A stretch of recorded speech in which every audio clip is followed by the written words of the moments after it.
Il y a un grand respect à avoir pour ces gens-là et la moindre des choses, c'est de manifester notre soutien par notre présence. Organisée pour la journée des écrivains en prison du lundi 15 novembre, la 11e soirée des écrivains persécutés, emprisonnés et empêchés se tenait à la commanderie de Saint-Quentin en Yvelines.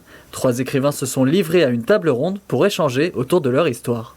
C'est important pour nous de rencontrer les gens ici parce que j'ai vu qu'il y a beaucoup de gens qui habitent en France, Paris, où ils ne savent pas que vraiment qu'est-ce qui se passe dans l'autre pays. C'est important de diffuser que nous, les personnes qui sont protégées ici en France, à propos de toutes les choses qui sont passées chez nous, dans notre pays, nous sommes des personnes qui ont un parcours. On vient avec des histoires et on a des richesses à emporter à notre société. Intervenante de la soirée, l'artiste musicale Amari Natura avait déjà fui son pays natal, la Colombie, étant jeune.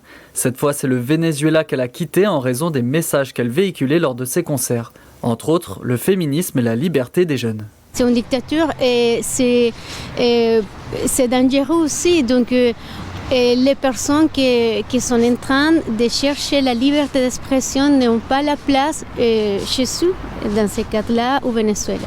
Devran Evdirehim a lui été condamné dans son pays pour avoir milité pour le droit d'étudier en langue kurde. J'étais en prison pour 11 ans, 3 mois. Et donc, pendant mes années en prison, j'ai essayé d'écrire en kurde. Aujourd'hui, langue de kurde, pour les Kurdes, c'est interdit. Mais par exemple, il y a une responsable, s'il parle kurde pour juste pour faire de propagande, pour eux, c'est libre. 3e intervenant, Anderson Demichel, journaliste haïtien qui a subi plusieurs tentatives d'assassinat dans son pays pour son émission traitant de sujets liés à la corruption. Une soirée comme point final d'une semaine de sensibilisation autour de la liberté d'expression. Les 3 réfugiés politiques ont rencontré et discuté avec plus de 400 élèves saint-quentinois.